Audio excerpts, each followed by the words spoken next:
Hi, everybody. It's Mike, and here we are with the RECON report for August 28th, where we cover some of the stories in the news and encourage you to dig into them and find out what the truth really is.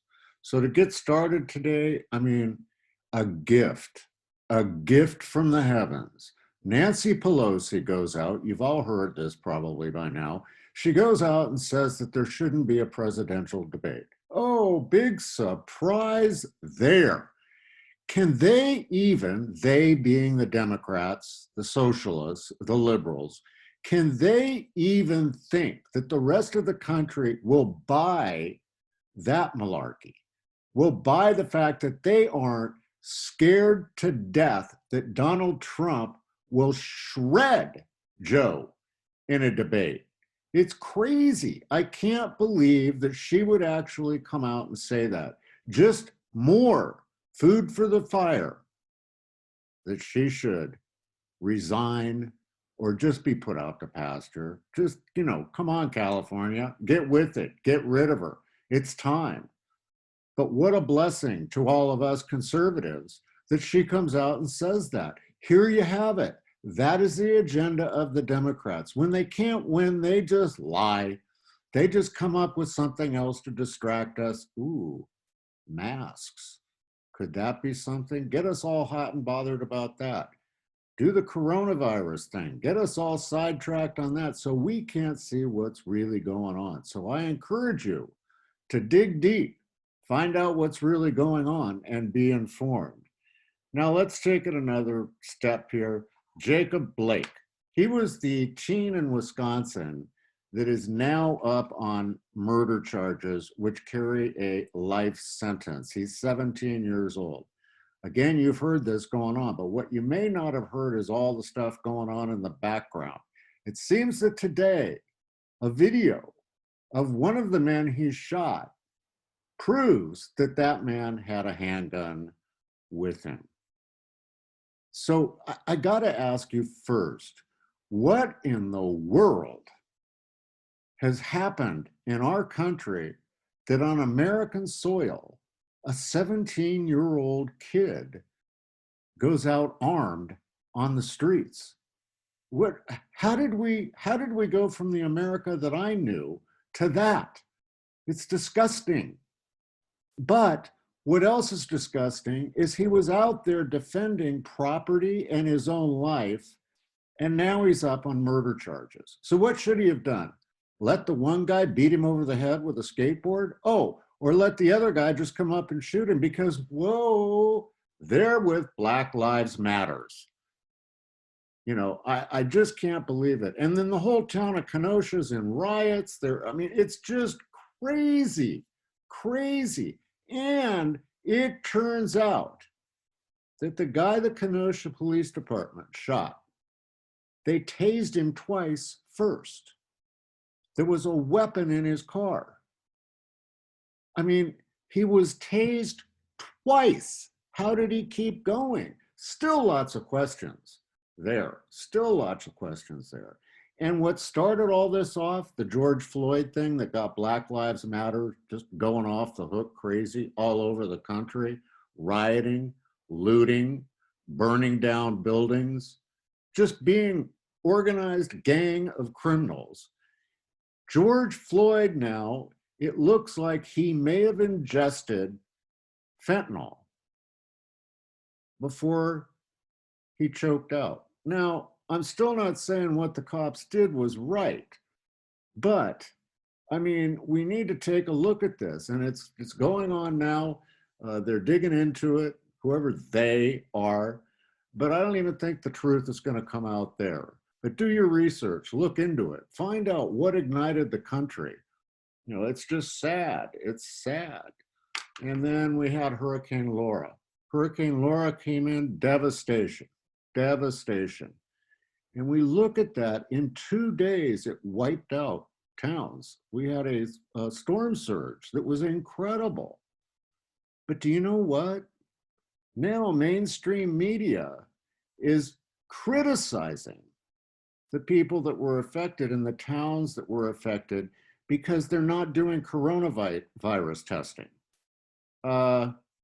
Guys, I think they have their hands full just trying to rebuild their city without worrying about who's going to get a coronavirus test. And on coronavirus testing, the CDC came out and said there's no need to test healthy people. Those who are not showing signs or don't feel ill don't need to be tested. Well, duh. I mean, if you feel fine, why are you going in and getting a coronavirus test? For the fun of it? You like having something jammed up your nose or what? But then, of course, all the liberals got together and put the pressure on the CDC where they're trying to backtrack on that original statement. You know, what is going on here? What's at play? Control, control, control. They don't want us to make our own decisions about our healthcare, and you're the only one that can stand up to that. Here's another one that's pretty frightening, folks. Amazon has come out with a new fitness tracker. You wear it on your wrist, it has no screen, it has another device that you hook up to, and it's got a monthly service you have to subscribe to, which sends all the data to Amazon. But here's what's even more frightening about it. It is able to detect your moods and track your moods based on your voice analysis. Do you clearly see what's happening here? And what they ask you to do is take a picture of yourself near naked and send it to them so they can track your body fat. Now, look, they promise that all of that information that they get goes nowhere and is destroyed immediately. Sorry, I'm not buying that. I am not buying that. Why in your right mind would you want to send information like that to a third party? Why would you want to do it? It's incredible. Don't buy this machine. Do not let them have information on your personal health and your moods. It's crazy. What's next? You know, and then let's look at Russia. Russia has been doing all kinds of military maneuvers right near Alaska, right on the border there. The US has intercepted several jets up there while they were doing these maneuvers on US territory. They had come over into US space. And there was a fishing boat captain who was completely surprised by a Russian submarine that popped up out of the water. So what's going on up there? It's kind of scary, but it's also very worth you spending some time to dig into it and find out the truth about what's going on. Now here is just a lovely one. A new book is coming out called Melania and Me, obviously Melania Trump. And it's written by a lady by the name of Stephanie Wolkoff. And what it is she's talking about how her friendship with Melania went awry. Sounds like someone trying to capitalize on something that Melania probably never even wanted to get public or even really cared about. But here's the classic. The media is hunkering down and they are all over the fact that when Melania moved into the White House, she wanted to redo her private bathroom. Now, what they've latched onto with that is saying she wouldn't move in because she wouldn't use the bathroom where the Obamas used the bathroom. Now, look, how many of you bought a house and completely remodeled the bathroom? How many of you bought a house and just changed the toilet out like I did? Like, that's a big deal. But you see, this is where that liberal media, that's where they go. They're going to try and burn her down just for wanting a new bathroom. And Bette Midler, what a joke that was. You all heard about that.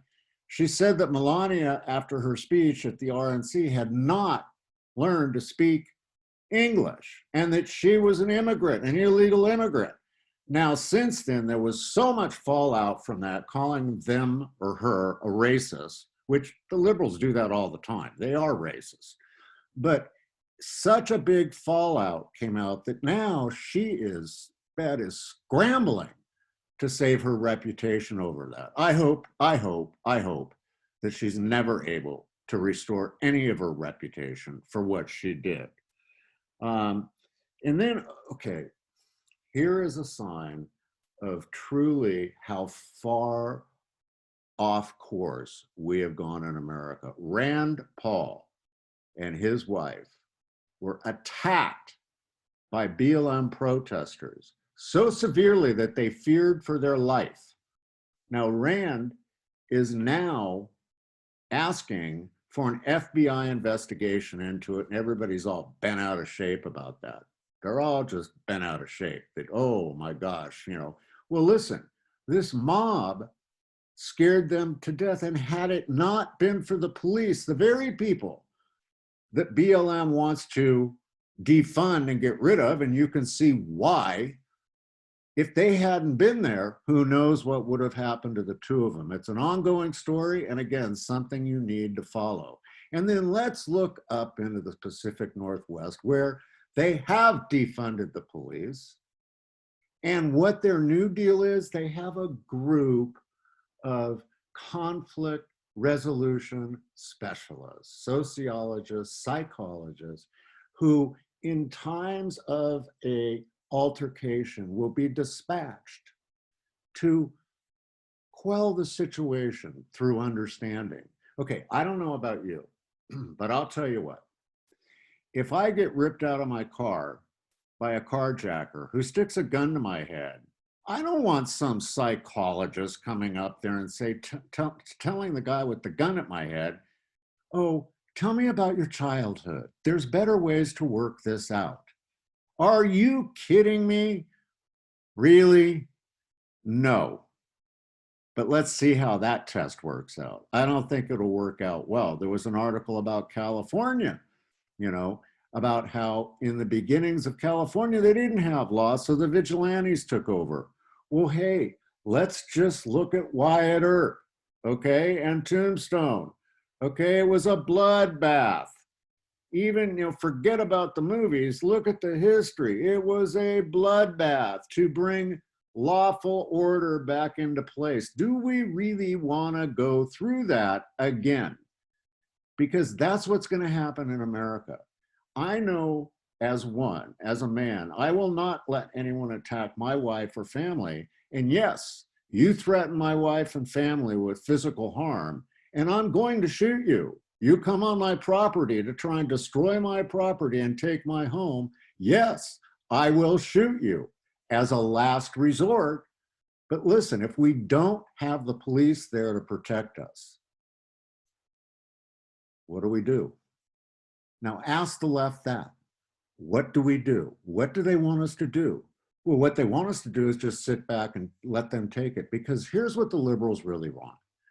They want us to give them everything, and they don't want to give us anything. Speaking of us as a country called the United States, which is why we have to stop this. We have to stop this rioting in all the cities. Even if we have to bring the Marines in, we've got to stop it and get back on track and figure out a way for all of us to just get along with one another. Why? I'm just going to ask this, and you guys light up the comments on this. Why do we even say people of color? How about just people? Aren't we all just people under God? So why can't we just all be people? And I'll tell you what, Black Lives Matter has set back race relations in this country like 100 years. That's what they've done. Look in Minneapolis, okay? There was an altercation of some sort there, a man and a woman, and the police responded, and they had to chase this guy. And during the course of the chase, he stopped and shot himself. Well, word gets out, what do? They go out and loot. They start breaking into stores and looting, and it all starts up. The cops didn't do anything. anything. I mean, this is where America's gone. And again, it is absolutely disgusting. Now, another scary thing that's going on right now, Delta Airlines. Delta Airlines has added hundreds of individuals to the no-fly list, the TSA no-fly list. What was their crime? They didn't want to wear a mask on the airplane. Now they're on the no-fly list. Now, who gave Delta and the TSA the right to arbitrarily decide who's not going to be able to fly? Now, I can understand it. A terrorist, someone who has been proven to have terrorist tendencies and has blown people up in the past, yeah, he's no fly. But a little old lady from Kentucky who just didn't want to wear a mask because she can't breathe and now she's on the no-fly list? Where have we gone? Where have we gone? And now, of course, we look towards winter, all right? In the mountains of Idaho, where I reside, it's starting to get cool in the morning. You can tell fall is coming and winter is right around the corner. So what's going on? The experts are saying, oh, the COVID virus could truly spike in the wintertime. That's the time that it can really cause damage. Well, they said that it would drop in the summertime, but yet we have across the country mandatory masks. We have craziness. We have places locked down. Yeah, you know, if there's anything that you can take from all of this and the fact that now they're saying that it'll be worse in the winter, nobody knows about this. It's like this mass mystery. You know, I mean, it's crazy. It's crazy. And pay attention to the numbers. The numbers that they're publishing are lies. Look at the true facts. Do your own research on this. You know, it's just one of those things that's going on in America today is this mass panic. And if you can truly understand that when you're mass panicked like this, when you're allowing them to shut down the churches and not let you congregate, to tell you whether you can breathe openly or you have to wear a mask, to mandate your behavior, which isn't a law, it's a mandate. When that starts going on, America as we know it is dissolving. So I'm begging you people, pay attention. Get out there and do the research. Now, the RECON report will be hitting the road next week as my wife and I travel from Idaho all the way back to Missouri. And we're going outside of St. Louis and we're going to a Christian camp there where we're just going to have a great time fellowshipping. There's about 200 people attending. And yeah, we're gathering in person. Get it? We're not buying the Kool-Aid. So we're going to get out there and we're going to be part, we're going to have fun. And as we cross the country, we'll be doing the RECON report and our other shows on our YouTube channel. So listen, thanks for joining in. Subscribe to the channel, click the bell so you know when a new edition of the RECON report goes out. Thanks for joining us. See you next time.